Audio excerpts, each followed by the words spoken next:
All right, so good afternoon, everyone, and good morning to some. This is the last of the 4 talks I was planning to give on Fourier transforms. Just a quick recap of the last chat we had. We talked of correlation, particularly focusing on coherence, both types, defining what we mean by internal coherence and mutual coherence. The latter is the one that we use routinely and benefit from the internal coherence available in nature, and we of course recognize the constraints that come from uncertainty relations in containing our grid. And we also talked briefly about the key basis for aperture synthesis and the need for careful compensation of several effects which amount to translation in one or more domains, the original or the Fourier domain, before we can assess coherence. Today we're going to go to the practical aspect of actually computing these Fourier transforms. And so by nature, unless we are dealing with some analytical treatment, we would actually be dealing with real data, and that may or may not have any particular description, analytical description that we can use to use the continuous transforms, the continuous integrals. So we need to discretize the form of this translation into the Fourier domain, and this is how it's done. We will come back to this. I just want to flash this to show the change from integral to a summation sign over a limited range, the rest of it practically remaining the same, except you will notice that many of these variables that we had, let's say x or s, basically the conjugate variables which came in combinations, now they have been replaced by the indices associated with those domains for discrete samples that we will be trying to obtain in either of the domains as a unique translation and the complete description regardless of which domain we are in. So this is the forward transform and this is the inverse transform. All that you will find is the key point is the normalizations might be different, and the sign of the argument of the exponent is opposite of each other. Okay, let's recall, let's see how we go from integral representation we had to the one that I just flashed in the previous transparency. Let's put in the following considerations. Let's have the limits of the integral restricted to some range. It could be 0 to some x max, or symmetric range if you wish. It really doesn't matter. As you know, you were to translate these from one to the other, it will amount to only extra phase gradient in the Fourier domain. So you can choose your convenience and define a limit for the range of x that you would have, which is also the practical limitation of not having data or infinite amount of span. So having done this, you can define a convenient step, delta x, and represent x as some integer index times delta x, because now we have quantized the axis in the quantum being the delta x. So k can go from either 0 to n, or n being the total number of points we have, or from minus n by 2 plus n by 2. In such a way that the range and the step are related by this factor n, which is the total number of points. So we have done thing where we have limited the range, and that amounts to imagining the data to be available over the entire range of x.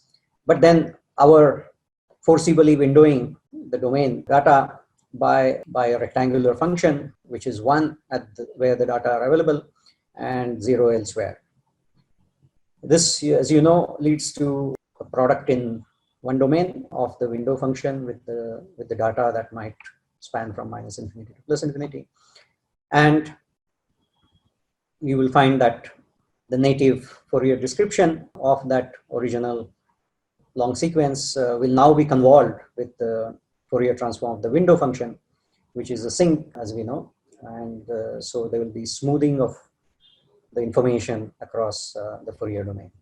The other thing that we have done is to discretize the locations where data are available. They're not available continuously across X.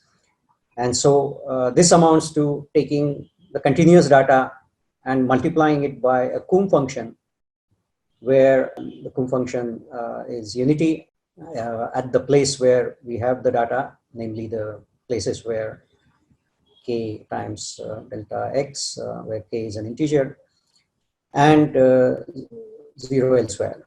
And so this discretization is, as I said, amounts to multiplication by a Coombe function with the original data. And that will also lead to convolution in the other domain by the Fourier transform of the Coombe function, which also happens to be another Coombe function, with separation of the Coombe teeth, which is inverse of the separation in the X domain. By convolution, we have picturized it as putting replica of one function at every location of the other function. And so you will see the Coombe at every tooth of the Coombe, we will put replica of the original Fourier description. And that would lead to a periodic boundary condition in the other domain.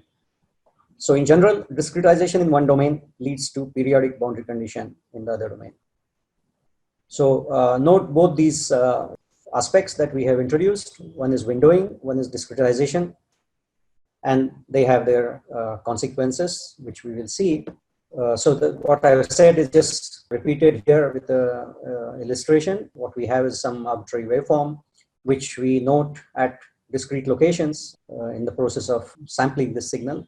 And that amounts to taking the original waveform, continuous waveform, and multiplying it by a Coombe function to get data only at these locations. So this is again illustrating what I said in words earlier. We will have, let's say, this waveform discretized at this locations of the red bars. The original Fourier description of this Green's continuous waveform is, let's say, given by this blue spectrum. And if we have a real signal, we will have necessarily Hermitian symmetric description in the Fourier domain. So the amplitude will look symmetric as it does here. The real independent information is only over the width d, while the Fourier description spreads over 2b.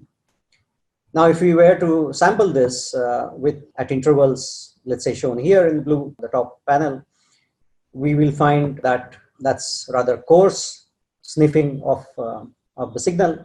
Many of the variations will not get captured, and that is reflected in the fact that the more the separation in one domain, smaller the separation in the other domain, given the inverse relationship of the Coombe.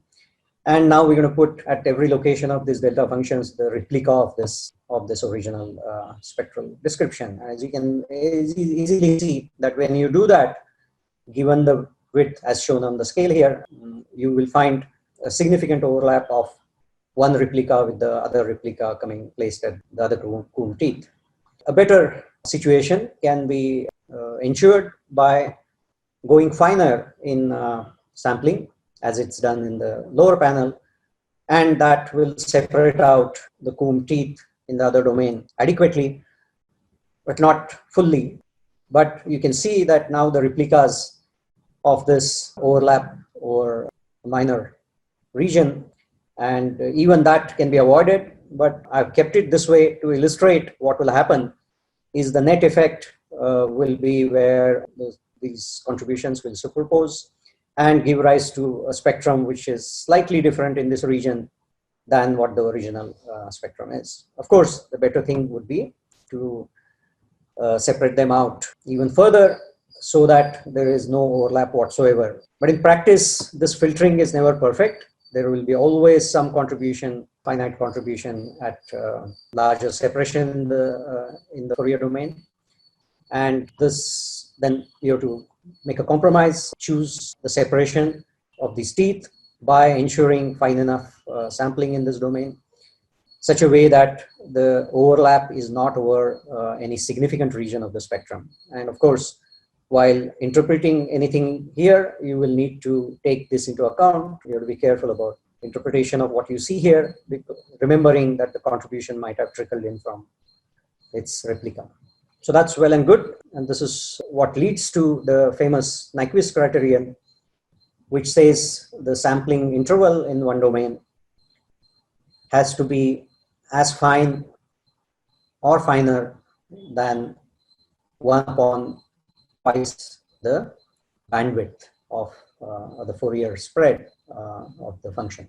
As I've been saying in passing, that symmetry in this, which is truly Hermitian symmetry, where the amplitude is symmetric and phase is antisymmetric, is a result of taking only the real part of the signal. We will see how that might differ in the case of real signals in astronomy context, and particularly if we have the luxury of sampling them in their full complex form. So what we have done is we had this product of the conjugate pair of variables in the exponent. I'm right now ignoring the I and the 2 pi, just concentrating on the product. We have expressed x as now some index, integer index times delta x. We now see that number of independent pieces of information that we have put in are basically n. And if we have the Hermitian symmetry, we know that the same number of the other part does not have any independent information. It's just a complex conjugate of the information on one side. But this being in general complex, you will have two numbers representing every point in this domain.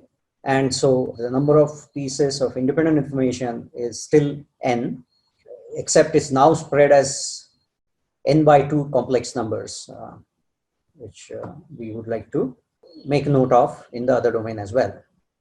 And so given that we have, even if we were to use finer sampling than we use just satisfying the Nyquist domain, the Nyquist criteria, we will find that there is no additional information we get.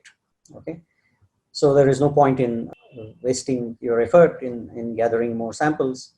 The information is completely captured by using optimum sampling, and so the same criteria can be used that even in the Fourier domain, the information can be recorded or noted only at optimum separations.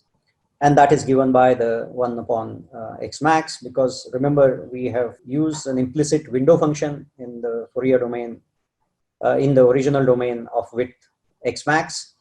And so information has been smoothened with the same function of width 1 upon x max. And so there is no independent information on scales finer than that.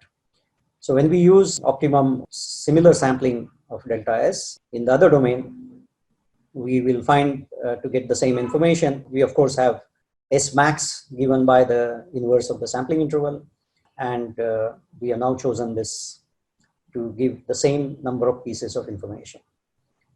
So when you put that in the expressions for this, you will find it simply results in a product of indices normalized by the total length in number of samples. And this is what we will see being substituted in the original expression, where we had x times s now being replaced by k times n divided by n.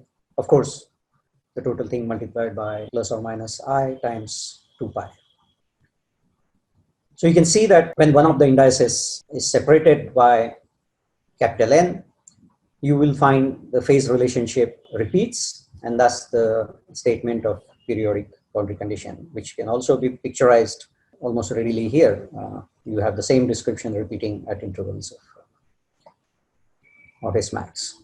Okay, so we have established this relation, translated into a discretized version of the original function, and see now how the Fourier components can be computed at discrete intervals of delta S, which we have dropped those the steps and retain only the index now that we understand the basis for this discretization.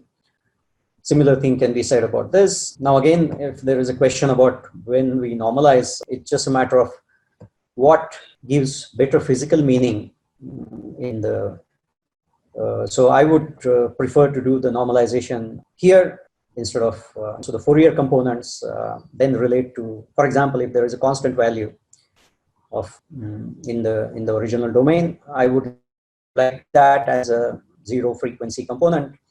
And for doing that, the summation needs to be normalized by n.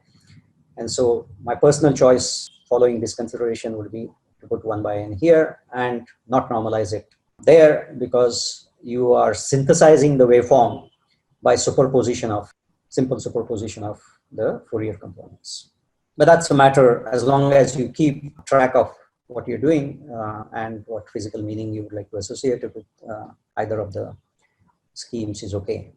As I said, for the noise being of the same standard deviation in either one of the domains, any random process in the other two domains, people tend to use 1 by root n here and 1 by root n there and keep the symmetry in the transforms as far as the random components are concerned. But the coherent components then will acquire different scaling, which you need to keep track of. So it depends on what your aim is by using these descriptions, and you can choose your convenience.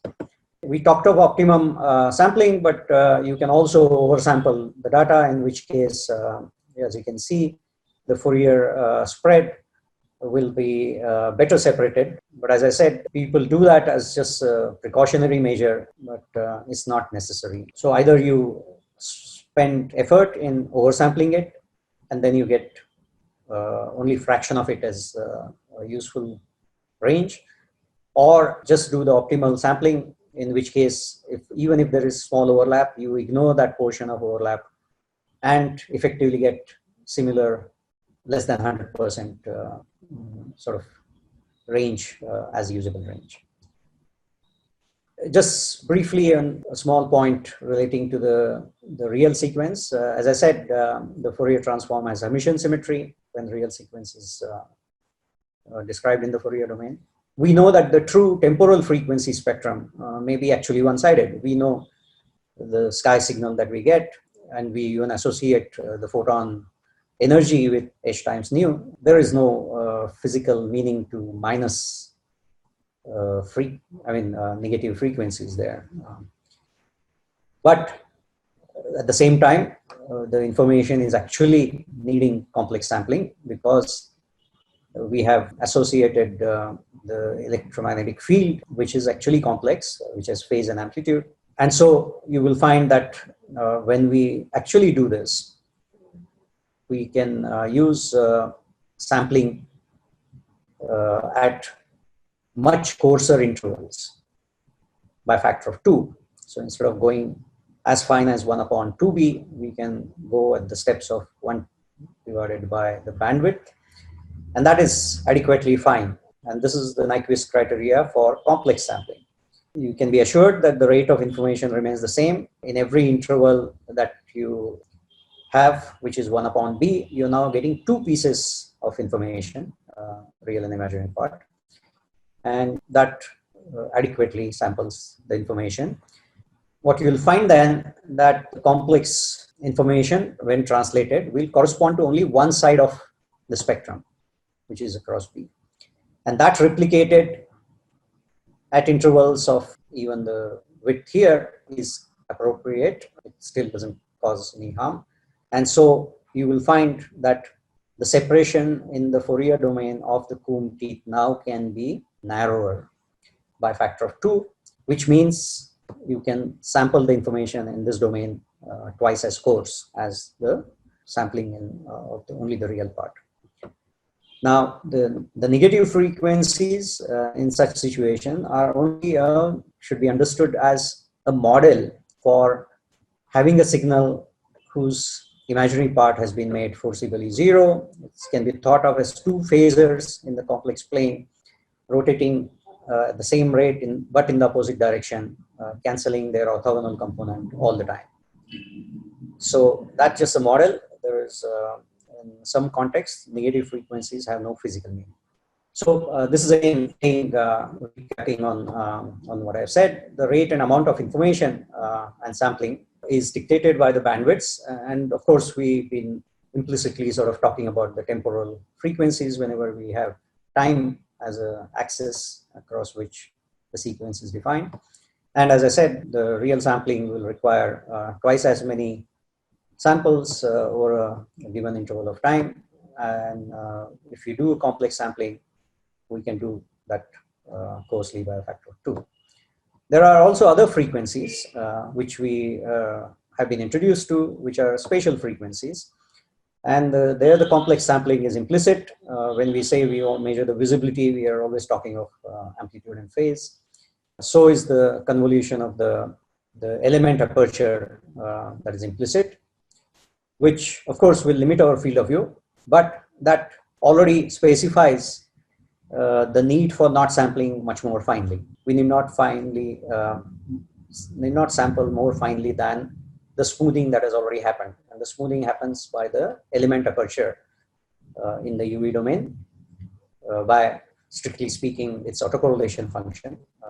Because remember, one aperture is correlated with the other aperture at the location wherever the visibilities are measured.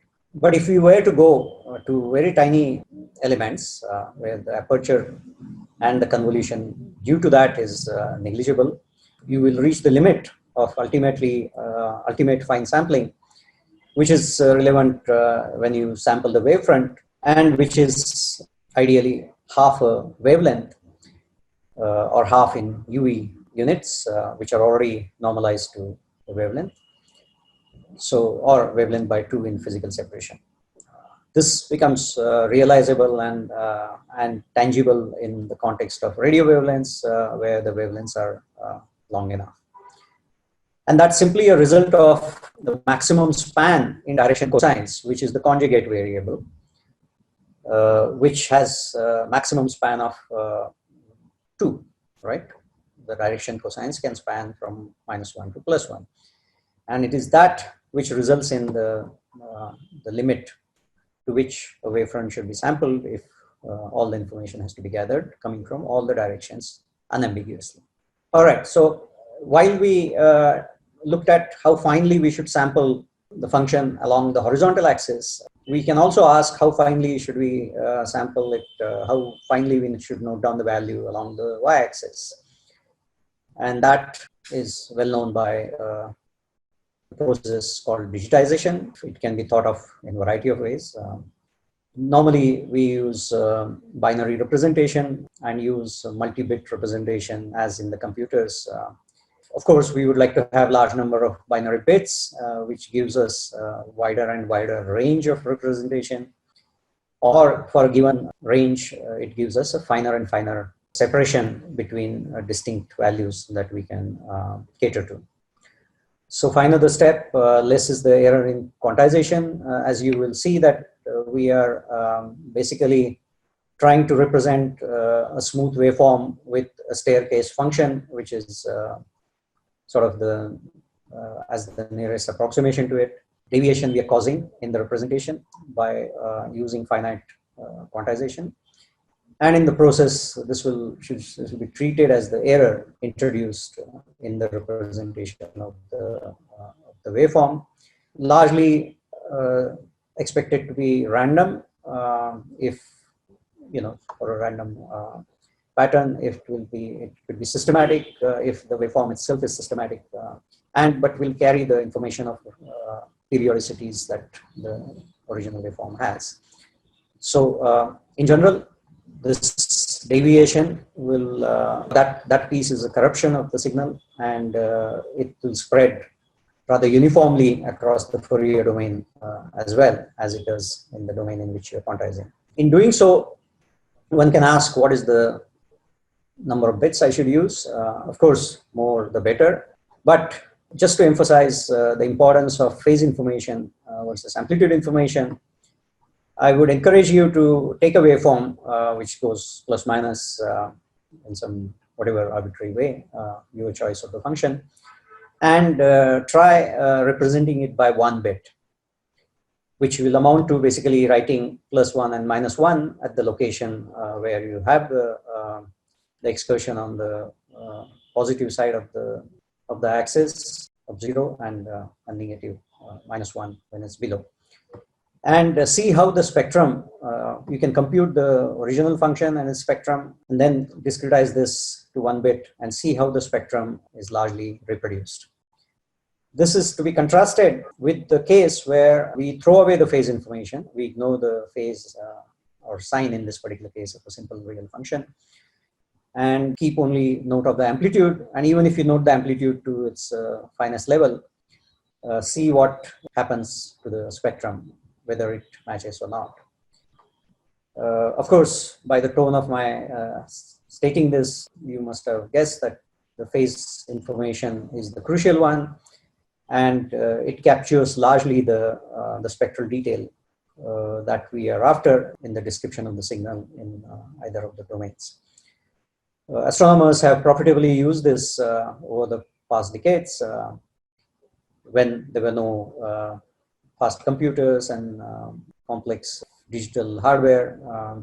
People simply used 1-bit digitization of signals, and they could correlate two signals or correlate the same signal with a delay by using simple logic gates, typically exclusive ORs or exclusive NORs. We still find them useful. Of course, there is a price to be paid for every simplification, and here the price is of the order of 33% loss in the signal to noise contrast. But even that still makes life easy. It simplifies the way of processing the data so much that people actually put up with this loss, and most of the early work, was based on this style of digitization. So let's see what are the other consequences of things. Let's take an example of a pulse train as a time sequence that we would often see in the case of pulsar signals when we have intensity varying as a function of time after the signal has been captured by the telescope, and we have taken modulus square to find the intensity. As we have seen in earlier similar discussions, that a pulse train, periodic pulse train, can be thought of as a convolution of the pulse shape, a function which is in an individual pulse, with a comb function, with comb teeth separated by the period. And this, as we have seen, translates into a product of the Fourier transform of the comb function. So based on the separation, which is period, here you will find 1 upon the period being the separation of these teeth in the Fourier domain, and a multiplication of this comb function with the Fourier transform of the pulse shape.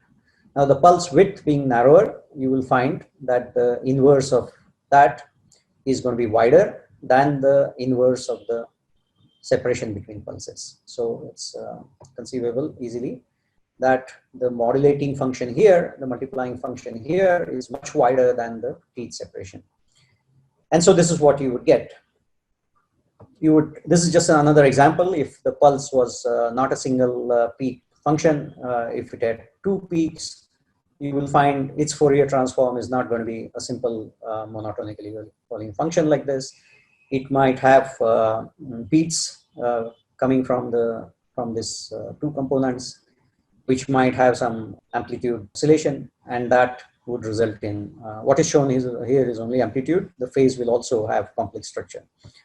You will find that on the scales of the separation, you will find the beat showing up, reducing the amplitude, and then increasing again, and so on and so forth. And this entire thing still has an envelope of Fourier transform of these individual functions. So you saw the effect of having multiple of them, which is the beat, and the overall amplitude falling because of the width of individual one. While we look at the Fourier domain and in fact begin to infer what the pulse shape would be, because sometimes these signals would be buried in noise, whereas these compact manifestations in the Fourier domain might stick out more prominently above the noise, which also spreads uniformly across this domain. While we do this, we need to be careful about interpretation of this in light of some artifacts that are produced. in the process of discretization that we have done. Sometimes, even when we expect this comb heights, the teeth height to be falling monotonically, we might see that going up and down in the way it is shown here. And that might be simply a result of the fact that we may not have had integral number of periods of this repeating function across the window that we have chosen. Of course, there's no guarantee in general. And so this is a case that we will encounter more often than not. So when that happens, the comb teeth, which actually, although they appear like delta functions here, remember that the window function in this domain over a limited range of time has resulted in a convolution of these comb teeth with sinc function. So each one of them is actually a tiny sinc function. You will find that the peak of the sinc function corresponding to each teeth is not falling at the sampled points which are separated by delta S in this domain. And because of which, although the peak exists, we are not looking at the peak all the time. And so you will find that that lack of sampling finely enough in this domain has resulted in this Ripley pattern. So one has to be careful in looking at one of the domain pictures and interpreting it directly in terms of what they would be in the original domain. One has to take this into account. The same effect is seen here. This is the extreme case where I have taken the comb function with same height, no extra convolution here, and you will see that this effect of not having integral number of ticks in the span has resulted in this fluctuation in the apparent amplitude of it. And here the widths are shown in terms of what what each one of the delta functions actually correspond to in terms of the convolution with the sinc, which is though narrow, it will show its effect. Okay, so what do we do if we want to have the true peaks to show up? So this is a simple test you can do when you see such things to figure out if you've been cheated by this artifact, or indeed there is an oscillation in the amplitudes in the true spectrum. You can do a finer sampling and see if this effect goes away. As I said, because there is an implicit convolution, for the true peaks to show up, we need to sample these things at the peaks of the sinc function. And instead of interpolating by hand and doing the finer sampling, you can actually pad the original sequence with large number of zeros at the end or on either side symmetrically, and then Fourier transform. Of course, you will be doing more computations because the n has increased. You would now have sampled the Fourier description to a finer level, 1 upon now the wider input span. And remember, the resolution, the amount of detail you can see or has information has not changed. You could have still used what appeared like this fluctuating amplitude and Fourier transformed it back, and you would reproduce the exact data that you began with. But now, for better appreciation of the real effect, you can see this. As I said, level of detail has not changed, but the representation which will help you to appreciate certain details has changed. And so what has changed is sampling and not the resolution.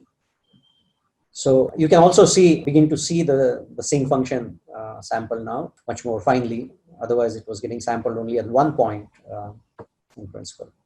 So this is also a very profitable way of performing sinc interpolation and very efficiently.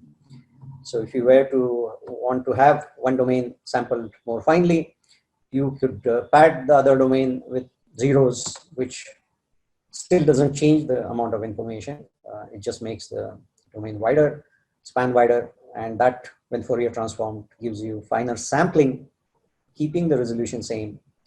And you have effectively done nonlinear interpolation using a sinc function in the other domain. The ringing that we see generally be it an extreme ringing like this due to windows which are that we encounter in the interferometry, or simple windows that we encounter as result of not having data beyond a certain point. You will find that the sharpness with which they cut off results in oscillation in the other domain, oscillatory behavior in the other domain. It's called ringing. And this causes certain artifacts. For example, if there was a spectral line, a simple spectral line, which should have been a delta function, and the frequency of it, was very specific, you would see its replica or its dirt being spread over the entire spectrum, which is not desirable. So there is a need for containing the spread of artifacts caused by the result of sharp windowing. And that is done by applying various kinds of tapering functions, which taper off or reduce in amplitude towards the edge of the data. This being a Gaussian taper, of course, it still will remain, have this truncation here, so there will be some amount of ringing. You will have a triangular shape tapering or a Gaussian, and you will see in many of them, you will find as we go lower, go to the Gaussian, you will find the ringing effects and spread across the spectrum as reduced. But you will see the width of this function has now increased, because the effective width, the equivalent width of the data or information is now reduced. And that causes loss of resolution in the other domain, because this is what is going to convolve or smooth the data in the Fourier domain. So there is a trade-off. The people use various functions. There are some things called Hamming window, and a whole lot of other variants of it, which you can use in practice. Same thing can be said about the truncation that occurs. In addition to the inadequacy of sampling, there are gaps in this, in the filling of the measurement that we would like to do ideally.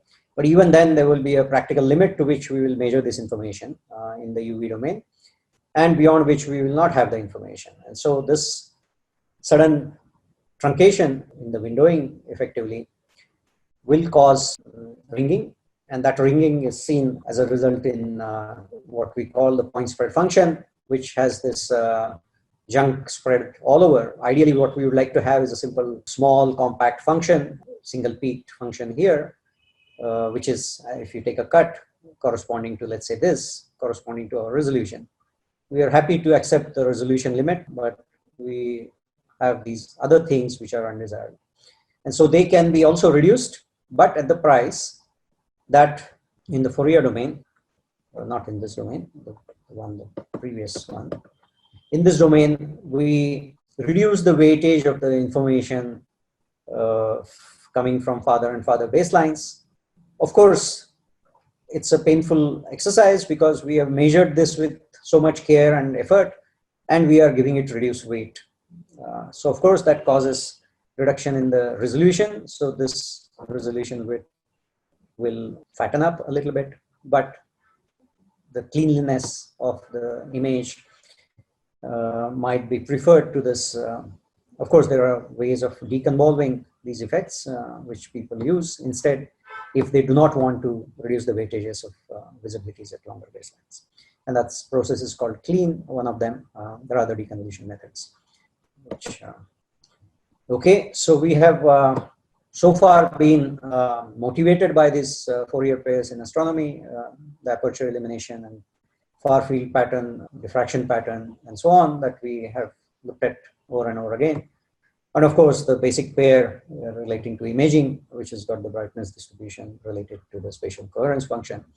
But I'm just going to show you one illustration of this, where a far field diffraction pattern can be measured by holographic measurements. Basically, you point the source, point the telescope in different directions, and make an image of the source. And as I said, this is like the point spread function that you're measuring. And when you Fourier transform that, it will show you the detail of the wavefront or the modifications that your system has done. In this particular case, it will begin to show up non-idealities in this reflecting surface, departure from the perfect paraboloid. And those can be studied as phase perturbations, and you can actually make an image of the aperture and begin to see variations after removing the basic phase pattern associated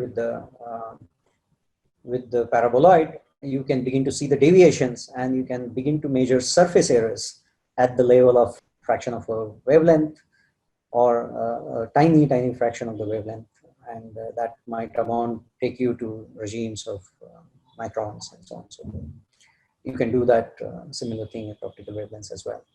Before I finish, just a few words about terms that you would have already heard and be even more familiar with, which are the more efficient cousins of the Fourier transforms we've been describing. We've been describing direct Fourier transforms without stating it as simple integrals or summations that we have been writing.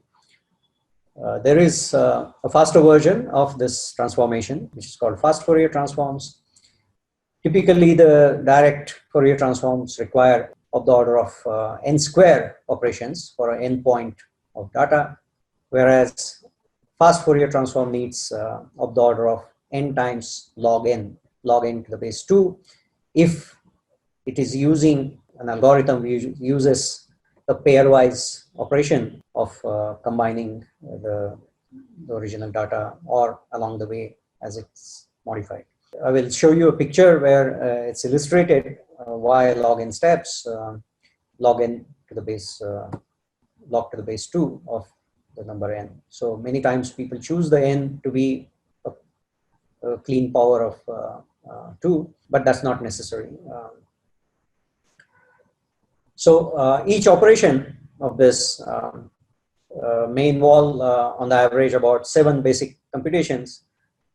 Essentially, you have some number, you want to add to that number a product of a complex number. And so a product of 2 complex numbers essentially involves 4 operations, 4 computations plus 2 to add them. And so there is, and then the result has to be added to another thing that pairwise combined, which leads to, and to the final accumulator and so on and so forth. So you're counting that as 1. So, and this you can debate about, you can do it more efficiently depending on the hardware you have at hand. But essentially of the order of 7 operations here, and n log n, such operations are needed. What it does is essentially avoids redundant computations that you would be doing many times. And as you can see, 2 points to be combined with a separation of half the length of the span would have certain phase relationship with which they combine. And that same phase relationship, relative phase relationship, remains for every pair which is separated by half the span. And similar thing can be said about other separations and so on and so forth. So this is what it does. It identifies the redundant computations and does them more efficiently. You can also have trigonometric tables pre-computed instead of asking the computer to each time do it, unless it's already available more ready. Okay, so the essentials of this are captured here in a simple example of 8-point Fourier transform. It's a fast Fourier transform. And as I said, you will find the way you will combine the first and the middle point, and then the adjacent point and the one staggered with the same separation and so on and so forth, will have the same kind of pairwise combination. And so you will find that this way you will produce 2 possible outputs out of it. You will make 2 linear combinations out of it, one with certain phase, one straight away, and one with some phase shift. And then you will have additional weightages applied here. And this way of combining 2 in 2 different ways and produce 2 outputs is called a butterfly. And so you will find there are these n by 2 butterflies simultaneously, and all these will totally add up to some number, but each one of them, the number of such stages you require is a log of n to the base 2. And so you will see for 8 points, you require 3 stages. In each one of them, this combination is occurring, and you will eventually find that you have combined small x going from 0 to 7 in a certain fashion to produce capital X of 0, capital X at 1, and so on and so forth. So you can even look at this with a 4-point transform and convince yourself of the efficiency it has. Now, although we have discussed almost entirely, except in few special cases, all the illustrations are associated with 1D descriptions of the functions and their Fourier counterparts. The extension of the same concept and rules to higher dimensions is trivial. Just noting that each dimension has its own Fourier counterpart. So in astronomy, the 3D information suffices, where we typically talk of data cubes, where the 2D images can be thought of as different pieces of information at different frequencies. And so that makes the cube, which will have the Fourier counterpart, which is the visibilities in the UV domain, which are the spatial frequencies, and the Fourier inverse of the frequency axis, which can be delay or time depending on the context you have.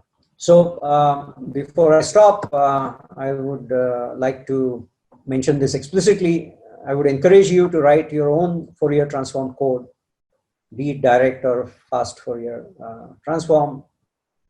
Maybe the easiest is to write a direct Fourier transform by just using the summation and description at least once in life, if you have not done it already, and get a feel for what this operation really amounts to, and play with it, play with your routine. Now, how to check your routine is working fine? A simple test was suggested by Rajaram Nityananda in my young days. And he said a necessary test, though sufficient, is to take the Fourier transform of a given function, which might be even this noisy random sequence, in the same direction 4 times. What it does, as you know, is for the first time, it takes you the Fourier domain.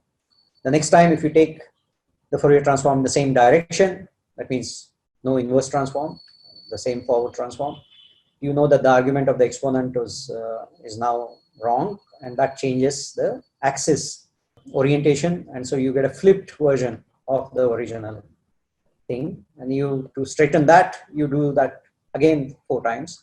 What it does is, if something is really wrong, it gets amplified, this effect gets amplified, the wrongness, because you're doing it 4 times, and you will see that something is terribly gone wrong when you do it 4 times in the same direction, while you expected the same function to be retrieved.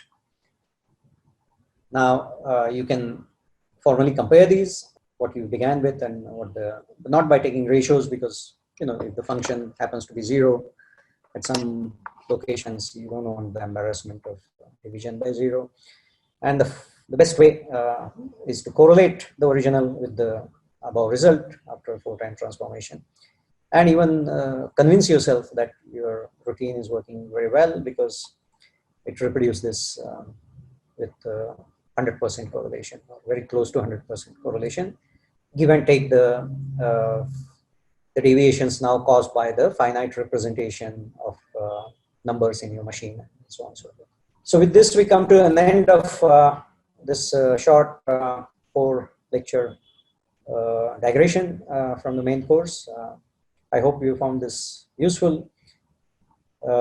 If you wish to play with some real data and practical Fourier transforms, you may use the Vela data, which I have made available widely to anyone who's interested.